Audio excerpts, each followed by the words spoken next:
창세기 내러티브 87번째 시간으로 선택된 자가 노예로 팔려간 설교를 준비했는데 여러분 두 번으로 나누어서 이렇게 하도록 하겠습니다. 오늘 첫 번째 시간 함께 말씀 듣도록 하겠습니다. 할렐루야. 자, 말씀을 시작하며 이런 질문을 함께 나누길 원합니다. 한번 읽어볼까요? 우리는 선택받은 자인가? 누구에게 선택을 받았는가? 우리의 선택은 후회가 없는가? 마지막으로 선택받은 길이 장밋빛뿐인가? 여러분 선택받는다는 것은 참 좋은 것이죠. 여러분 아멘. 그러나 그 선택에 대한 분명한 우리의 책임도 있는 줄로 믿습니다. 자, 첫 번째 우리 말씀을 보면 같이 읽읍시다. 자기 책임을 성실히 다하는 순종하는 종은 불순종하는 이들로부터 핍박을 받을 수 있다라는 것이죠. 그래서 첫 번째 내러티브의 현장을 어디냐면 집입니다. 그 집안에 이제 선택된 자의 성실함을 볼 수 있는데, 자 13절 말씀을 보시면 같이 읽을까요? 이스라엘이 요셉에게 말하였다. 내가 알고 있듯이 너의 형들이 셰겜 근처에서 양을 치지 않느냐? 내가 너의 요셉이 대답하였다. 다녀오겠습니다. 아멘. 요셉이 뭐라고 그래요? 다녀오겠습니다. 요셉을 형들이 있는 세겜에 보내겠다고 합니다. 요셉의 어떤 행동에서 우리는 성실과 순종을 볼 수 있냐면 다녀오겠습니다라고 하고 있습니다. 여기 다녀오겠습니다는 보면은 오늘은 좀 살펴보았더니 내가 하겠습니다. 또 자 보십시오. 내가 그 일을 할 것입니다. 아멘. 비록 어려운 상황이 온다 할지라도 내가 그곳에 가겠습니다. 할렐루야. 아버지의 말씀을 따라 내가 그곳에 다녀오겠습니다라는 그런 굉장히 강력한 그런 마음의 결단이 있는 그러한 내용입니다. 할렐루야. 순종이라는 것은 굉장히 강력합니다, 여러분. 겉으로 보기에는 여러분 부들부들하고 유순해 보일지 몰라도 그 내면 안에 순종 안에 있는 그런 내용들은 굉장히 결단이 강한 줄로 믿으시길 바랍니다. 아버지 말에 요셉은 다녀오겠다고 대답하죠. 그래서 같이 보시면 순종은 성실함의 열매로 나타난다는 것입니다. 아멘입니까? 성실함이 드러나는 것은 순종을 통해서입니다. 할렐루야. 또 순종하면은 그 자체가 성실함으로 드러나는 줄로 믿습니다. 자, 그러나 이 성실함은 형제들이 요셉을 배반하는 그러한 동기를 부여하게 됩니다. 요셉을 핍박하는 원인이 될 수 있습니다, 여러분. 뭐가요? 순종이, 성실함이. 이스라엘은 요셉을 형들에게 보내 그들이 잘 있는지 알아보도록 합니다. 셰겜으로 간 형제들이 오랜 시간 동안 지금 아버지에게 돌아오지 않고 있습니다. 그렇기 때문에 형제들이 아무래도 이스라엘에게 지금 삐쳐 있는 것 같습니다. 삐쳐 있어요. 왜 삐쳤을까요? 요셉에 대한 편애 때문에. 무엇 때문에? 편애 때문에. 요셉이 아버지에게 그동안에 정직하게 보고했기 때문에 다시 한번 심부름을 할 수 있는 기회를 얻은 거라고 우리는 볼 수 있습니다. 근데 그게 순종으로 나타나고 있습니다. 할렐루야. 성실은 순종을 가져오고 순종은 성실함의 열매를 맺고 있는 그러한 모습을 우리는 말씀을 통해 볼 수 있습니다. 자, 이 말씀을 이런 공식으로 살펴보면 여러분 이스라엘에게 그 요셉의 보고는요 굉장히 마음의 감동이 오죠. 그러나 형제들 편에서는 어떻게 해요? 고자질이 될 수 있습니다. 이해되십니까? 그래서 성실한 보고와 악한 고자질로 오늘 성경 본문 안에 내러티브 안에 상당히 이렇게 대립적이고 대조적인 그런 상황들이 사건들이 드러나고 있는 것을 우리는 볼 수 있습니다. 이해되시면 아멘 합시다. 14절 말씀 같이 읽겠습니다. 시작. 너의 형들이 잘 있는지 양들도 잘 있는지를 가서 살펴보고 나에게 와서 소식을 전해다오. 그의 아버지는 헤브론 골짜기에서 그를 떠나보냈다. 요셉이 셰겜에 도착하였다. 지금 이스라엘이 간절히 원하고 있는 것이 무엇일까요? 노란 글씨 안에 두 개의 내용이 반복된 내용이 두 가지가 있어요. 뭐죠? 잘 있는지. 뭐예요? 즉 이스라엘이 간절히 바라고 원하는 내용이 뭐예요? 잘 있는지. 형들이 잘 있는지, 또 하나 양들도 잘 있는지. 여기서 잘 있는지라는 것은 샬롬이라는 단어인데 평안을 의미합니다. 형들이 평안하는지, 양들도 평안이 잘 있는지 이해되십니까? 요셉은 형들의 평안을 확인하러 지금 보냄을 받게 됩니다.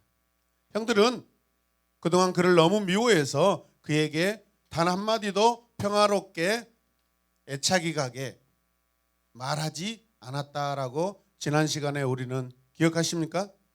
형들은 말 한마디도 요셉에게 다정하게 하지 않았다라는 거예요. 이 두 사람 사이에 여러분 평안이 있어요, 없어요? 평화가 있어요, 없어요? 그렇죠. 형들과 요셉 사이에는 전혀 평화롭지 못하다라고 볼 수 있습니다. 형들은 요셉에게 평화롭게 했나요? 아니죠. 형들의 삶에 그렇다면 평안이 있나요? 샬롬이 있나요? 여기서 평화는 이스라엘과 요셉 사이에서는 이루어져 있는데 요셉과 형제들 사이에는 이 평안과 평화가 있지 않다는 것을 우리는 기억해야 할 줄로 믿습니다. 평안하지 않다라는 것은 앞에 부정사를 넣으면 로샬롬이라고 할 수 있다. 로샬롬. 예. 평안롭지 않는 곳에 이제 평화가 찾아갑니다. 평화롭지 않는 곳에 평화가 찾아갑니다. 이해되십니까? 평화가 없는 곳에 평화가 고 하고 있습니다, 여러분. 이해되십니까?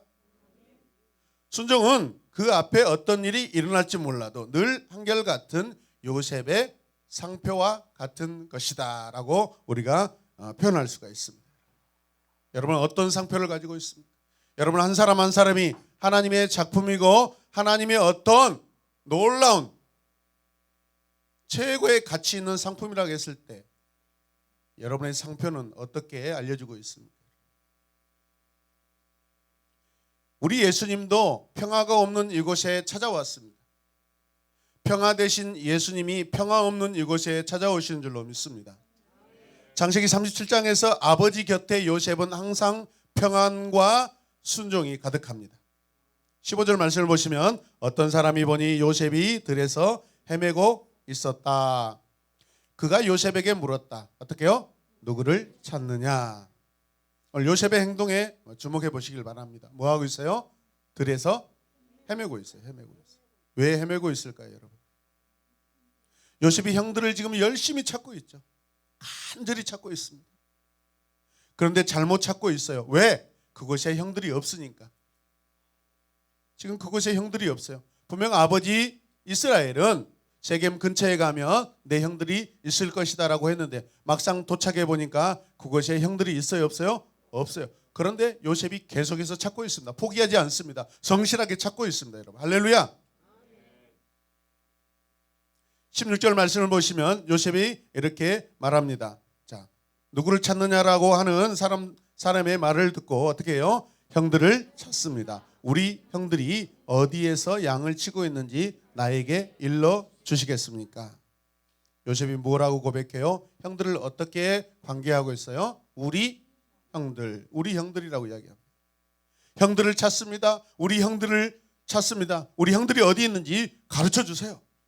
우리 형들을 찾고 싶어요. 할렐루야. 요셉은 우리 형들이라고 계속해서 이야기하고 있습니다. 간절히 그 마음속에 우리 형들이 가득하여 있습니다. 형들은 요셉을 볼 때마다 지긋지긋했는데 왜 이렇게 간절히 찾고 있는 것일까요?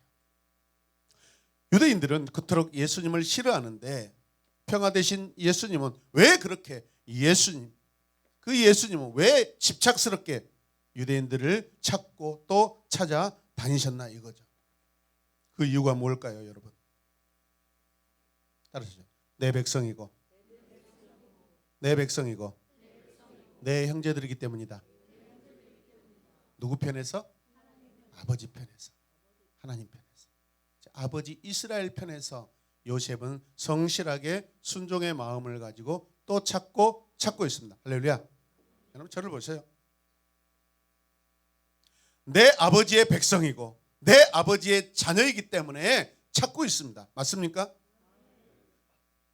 자기 자녀가 평안한가? 아버지의 마음이 요셉 안에 있는 것을 볼 수 있습니다. 요셉은 세겜 근처에 갔지만 그곳에는 자기 형들이 없어요. 포기하거나 돌아오지 않고 열심히 그곳에서 계속 찾고 있는 성실하고 순종의 사람으로 오늘 성경은 말씀하고 있습니다. 그는 지금 들판에서 헤매고 다닙니다. 우리 아버지는 광야에서 20년을 살아서 아마도 우리 아버지는 이 사막을 잘 아실 텐데 나는 아버지의 그런 능력이 없구나라고 때로는 그 안에 여러분 어떤 자기 능력에 대해서 자기 자신을 깨닫는 그런 시간도 될 수 있습니다. 자, 그러다가 드디어 이제 형들을 만나게 됩니다. 말씀을 보십시다. 17절 읽어요. 시작. 그 사람들이 말하였다. 너희 형들은 여기서 떠났다. 도단으로 가자라고 하는 말을 내가 들었다. 그래서 요셉은 형들을 뒤따라가서 도단 근처에 형들이 있는 곳으로 알아냈다. 그래서 새롭게 등장하는 지역이 어디예요? 도단이죠. 도단. 그러니까 도단이라는 것은 두 개의 우물이라는 그런 의미를 가지고 있습니다. 도단은 세겜의 북쪽 성읍으로 다메섹과 애굽으로 가는 상인들이 자주 이용하는 길목입니다. 여러분.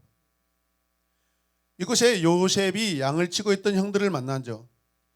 이것은 나중에 보면은 아람 군대가 엘리사를 포위했던 것으로 엘리사의 그 기도가 아람 군사들의 눈을 멀게 만들었던 그런 곳입니다.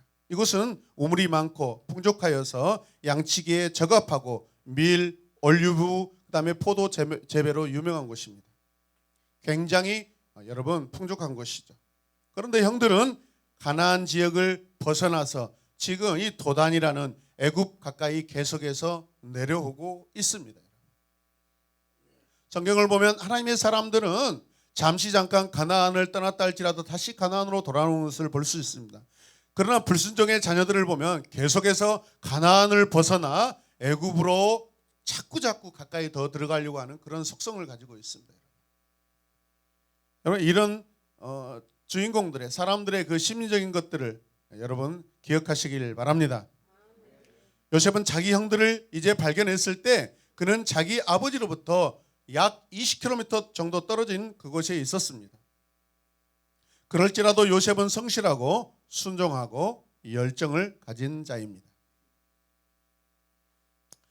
18절 말씀을 보면 형들은 요셉의 마음과 전혀 다르다는 것을 우리가 알 수 있는데 같이 보십시다. 그런데 그의 형들은 멀리서 그를 알아보고서 그를 죽여버리려고 그가 그들에게 가까이 오기 전에 뭘 꾸며요? 음모를 꾸몄다.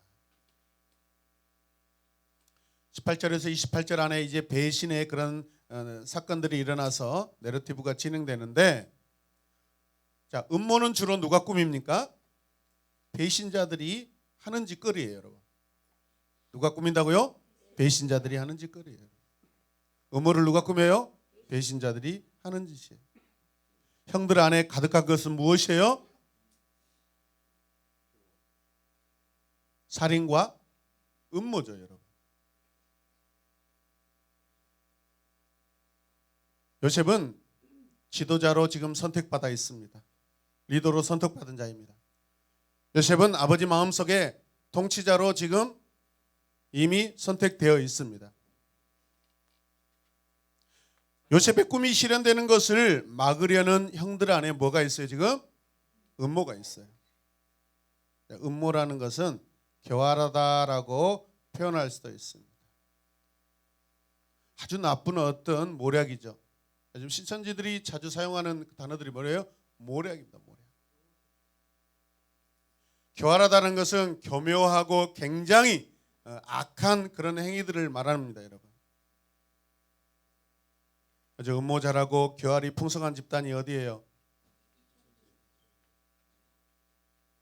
개천지. 신천지는 무슨 정직하지 못하죠. 자, 같이 읽겠습니다. 시작.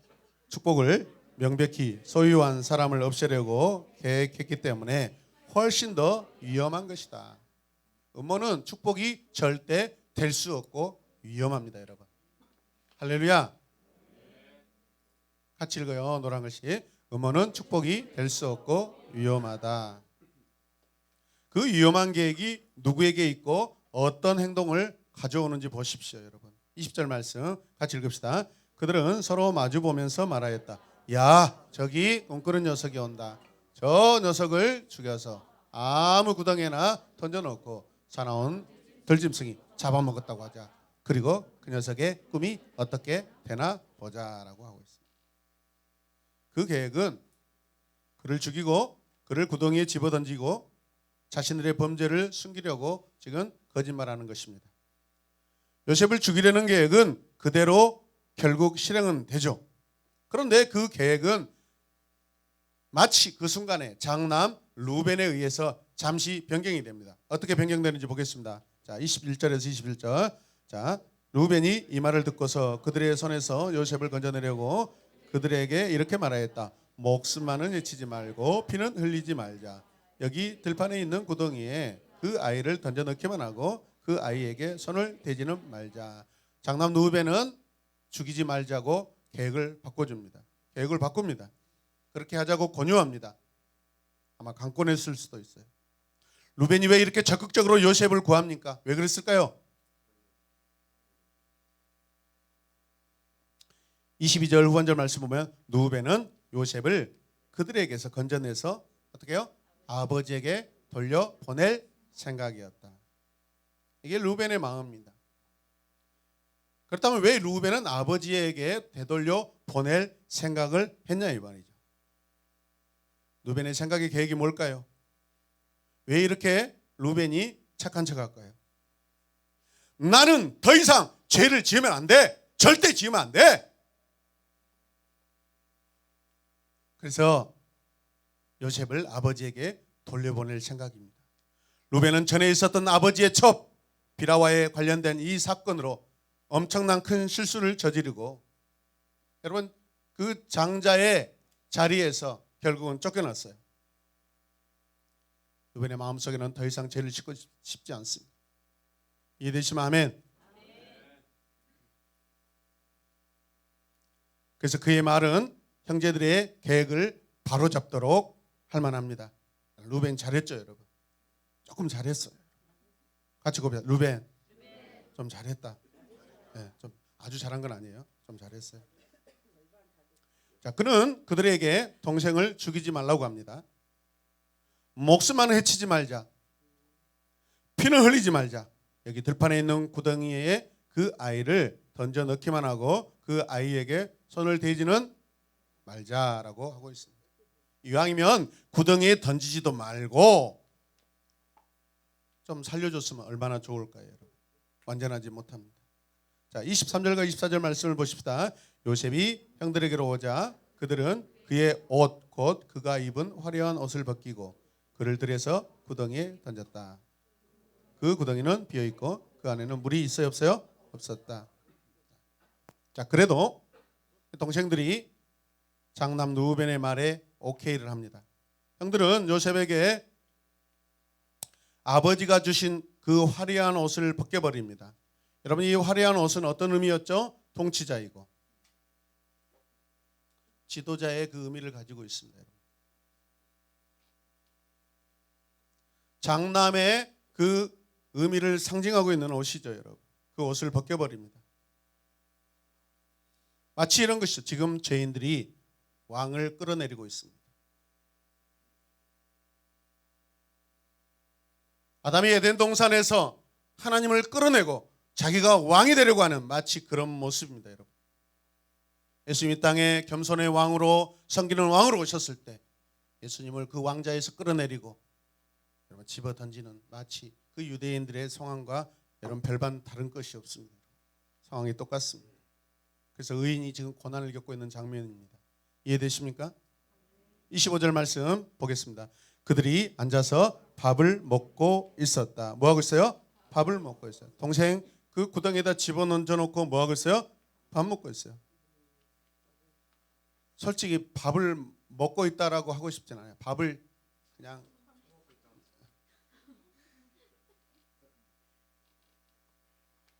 그들이 앉아서 밥을 먹고 있는데 마침 이스라엘 상인 한때가 길르앗으로부터 오는 것이 눈에 띄었다. 낙타에는 뭐가 있어요? 향품과 유향과 몰약을 싣고 이집트로 내려가는 길이었다. 그들이 밥을 먹기에 자리에 앉았습니다. 그리고 그 전에 뭐라겠죠? 계획들이 악한 짐승에게 물려서 죽었다라고 그렇게 하자고도 계획했습니다.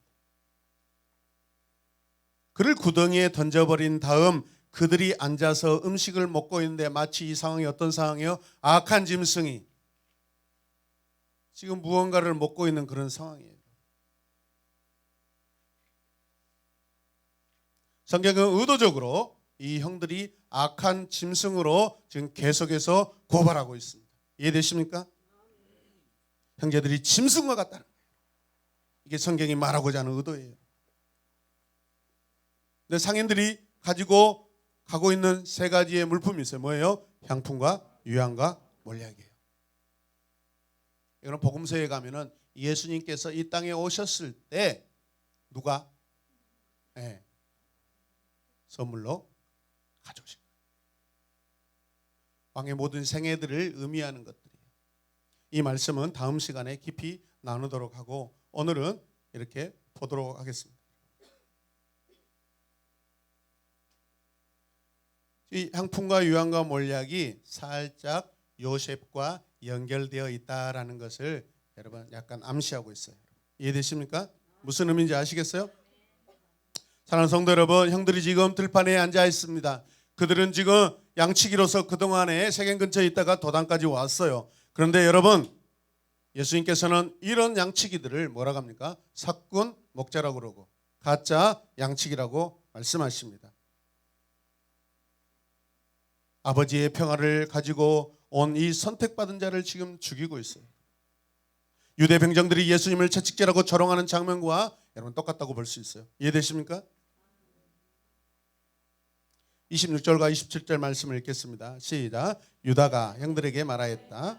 우리가 동생을 죽이고 그 아이의 피를 덮는다고 해서 우리가 얻는 것이 무엇이냐? 자, 우리는 그 아이에게 손을 대지는 말고 차라리 그 아이를 이스마엘 사람에게 팔아넘기자. 아무래도 그 아이는 우리의 형제요 우리의 피부치다.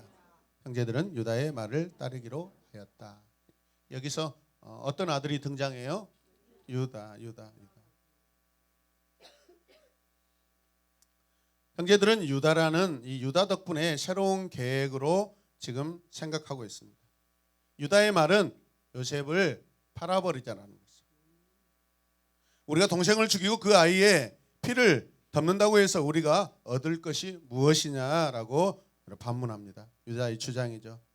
유다는 요셉을 그나마 자기 형제라고 이야기하고 있습니다. 형제라고 생각했기 때문에 그래도 이 아이에 대해서 궁휼한 마음이 조금이라도 있는 것 같습니다. 그리고 유다는 아이라고 하면서 계속해서 이 아이에 대하여 불쌍함을 가지고 있습니다. 자비를 베풀려고 하고 있어요. 자기 동생을 죽이는 것보다는 팔아버림으로써 자기들의 범죄를 더 작게 만들자는 그러한 계획입니다. 여러분. 그럴지라도 그들의 행동은 선합니까? 악합니까? 악합니다. 자, 그래서 같이 읽읍시다. 시작. 그들은 형제를 판 것이고 피부치를 팔아버린 것이다. 유대인들이 자기 형제 예수를 로마 권력에 팔아넘긴 것과 같습니다. 이해되십니까?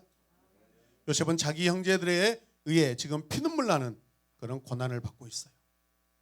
그러나 결국 살아남게 되죠. 죽지 않고 살아남게 되었습니다.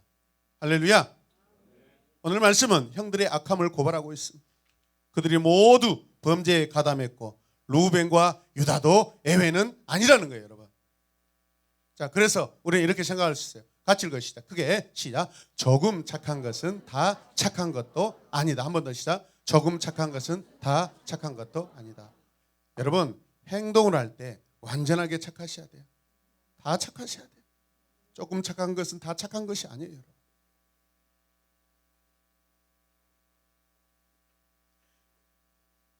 그들은 모두 아버지의 계획에 지금 대적하고 있습니다. 그들은 지금까지 그랬듯이 형제가 아닙니다. 남입니다. 이런 일들이 왜 생겨요? 불순종은 아버지가 세운 그 의인을 죄인 취급하여 지금 팔고 있어요. 이해되십니까? 여러분 우물 구덩이 안에 있는 요셉 한번 생각해 보실래요? 요셉 지금 어떨까요? 이 구덩이 안에 있는 그 요셉은 지금 어떤 상황일까요? 창세기 37장에서는 요셉이 구덩이 안에 있을 때 전혀 어떤 행동에 대해서 기록하지 않고 있습니다. 다만 끌어올려서 이스마엘 상인에 의해서 애굽으로 그냥 데려갔다라고만 기록되어 있습니다. 그러나 창세기 42장에 가면 이 상황에 대해서 형제들의 입을 통해서 정확하게 고백하고 있는 것을 볼 수 있습니다. 42장 21절 말씀 읽겠습니다. 시작. 그들이 서로 말하되 우리가 아우의 일로 말미암아 범죄하였도다. 그게 이거요. 그가 우리에게 애걸할 때 그 마음의 괴로움을 보고도 듣지 아니하였으므로 이 괴로움이 우리에게 임하였다. 정리되어서 지금 요셉 앞에 서 있는 이 형제들, 이제 그들이 낱낱이 회개하고 자기들의 잘못을 고백할 때 창세기 37장에 기록되지 않은 그 상황들을 여러분 그곳에서 요셉에 대해서 고백할 때 뭐라고 해요? 요셉이 어땠어요? 애걸복걸 했어요. 살려달라고. 형들 왜 그래요? 살려주세요. 나 너무 힘들어요. 무서워요. 형 나에게 왜 이래요? 살려주세요. 맞습니까 여러분?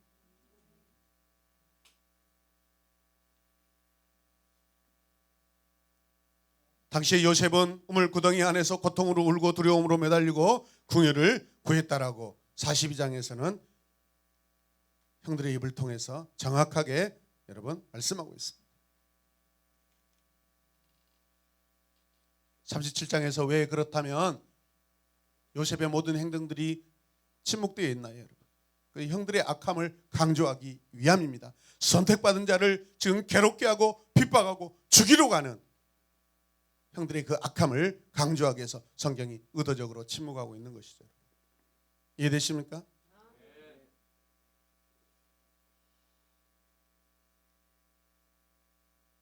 죄악으로 가득한 형들을 보십시오. 저와 여러분 어떻습니까? 이 고난할 때 우리의 마음이 어떻습니까? 그들을 욕하고 있습니까?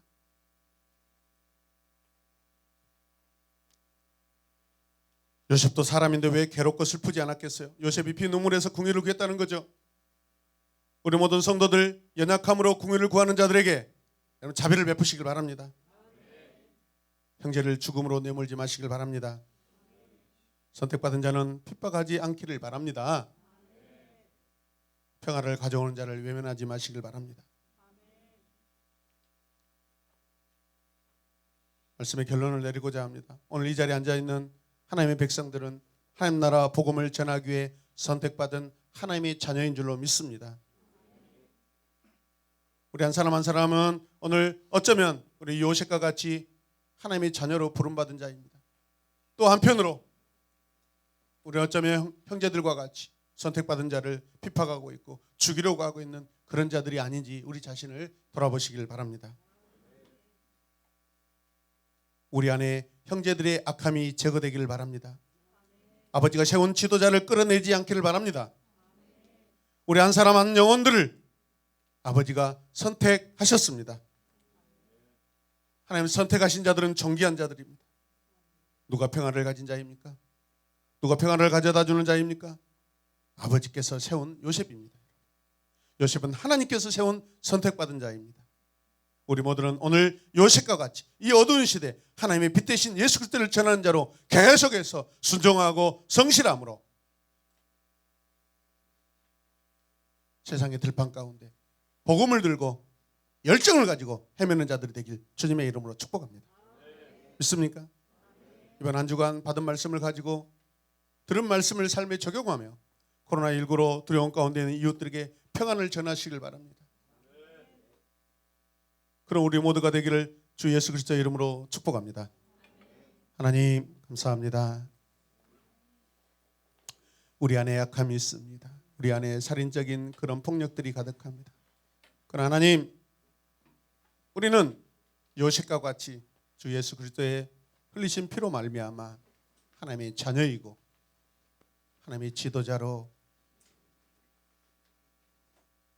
이 땅에 주님의 빛과 소금을 가진 자로 살고 있는 자인 줄로 믿습니다.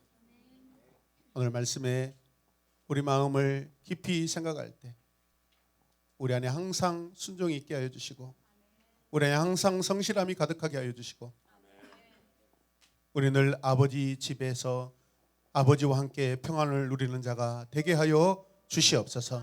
평안을 사랑하는 자들이 되게 하여 주시옵소서. 우리 안에 모략이 없기를 원합니다. 우리 안에 시기와 질투가 없기를 원합니다. 어쩌면 이 코로나19 사태를 확장시키는 그 모 집단들에 대하여 때로는 우리가 원망하고 미움이 가득할 수 있으나 이 미움들을 잠시 멈추고 하나님 편에서 우리 자신을 먼저 살피고 하나님의 자녀로서 우리가 어떻게 행동해야 할 것을 하나님 우리가 선택하고 결단하게 하여 주시옵소서. 막무가내 예배를 포기하지 않게 해주시옵소서. 그렇다고 세상에서 빛으로 영향을 드러내야 될 교회들이 덕을 세우지 못하고 욕먹는 일도 없게 하여 주시옵소서. 요식과 같이 성실하고 의롭고 순종하는 우리 모두가 되게 하여 주옵소서. 예수님의 이름으로 기도드립니다. 아멘.